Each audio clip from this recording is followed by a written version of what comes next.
Message تمام پاکستانیوں کے لیے ہے. یہ ہم ٹاک ہے لیکن ہماری اور آپ کی سب کی بات اس میں ہے.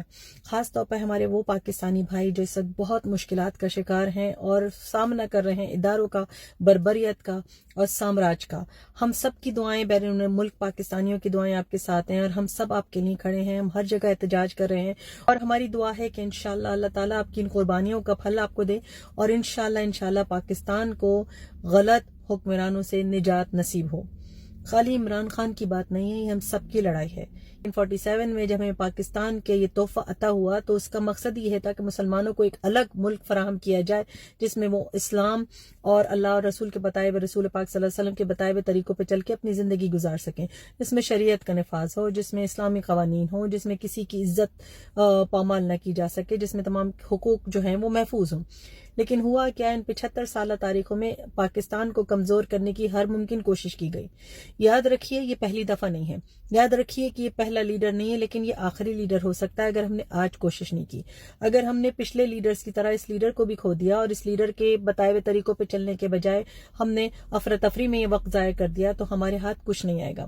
اور یاد رکھیے پاکستان کی آزادی صرف عمران خان سے مشروط نہیں ہے.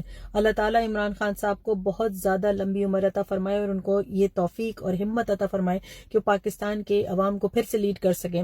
لیکن آپ نے غلط لوگوں کو راستہ دکھانا ہے. عوام کا یہ ملک ہے، اسلامی جمہوریہ پاکستان کے مالک آپ ہیں، عوام ہیں، ہم ہیں. ہاں زیادتی کسی کے ساتھ نہیں ہونی چاہیے، کسی کی ذاتی املاک پہ آپ حملہ نہیں کریں، ملکی املاک کو تباہ نہیں کریں، کیونکہ یہ سارا آپ کے ٹیکس ڈالر سے بن رہا ہے. آپ جو ٹیکسز دیتے ہیں سارے پیسے کے مالک، ساری چیزوں کے مالک آپ ہیں. تو آپ نے بالکل ضائع نہیں کرنا ہے، آپ نے کچھ ایسا نہیں کرنا ہے کہ جس سے نقصان ہو جائے اور آپ کو مشکلات کا سامنا کرنے پڑے، کیونکہ پھر یہ ٹیکس بڑھا کے آپ کے اوپر ہی مسلط ہوگا. تو یاد رکھیے کسی چیز کو جلانے، تباہ کرنے سے پہلے یہ سوچ لیجئے کہ میں اپنی چیز تباہ کر رہا ہوں. ٹھیک ہے، تو آپ نے پرامن احتجاج کرنا ہے، لیکن احتجاج کا راستہ اس وقت تک ختم نہیں ہو جب تک کہ عمران خان کو رہا نہیں کر دیا جائے اور بالکل صحیح حالت میں ان کو ان کے گھر پہ واپس نہیں پہنچا دیا جائے. آپ نے جدوجہد کو ترک نہیں کرنا ہے اور بالکل صحیح راستے پہ چلنا ہے، اللہ اور اس کے رسول کے راستے پہ چلنا ہے اور قانون کے آگے نہیں، غلط قانون کے آگے کھڑے ہوئیے اور غلط قانون سازوں کے آگے کھڑے ہوئیے. اللہ آپ کا حامی و ناصر ہو.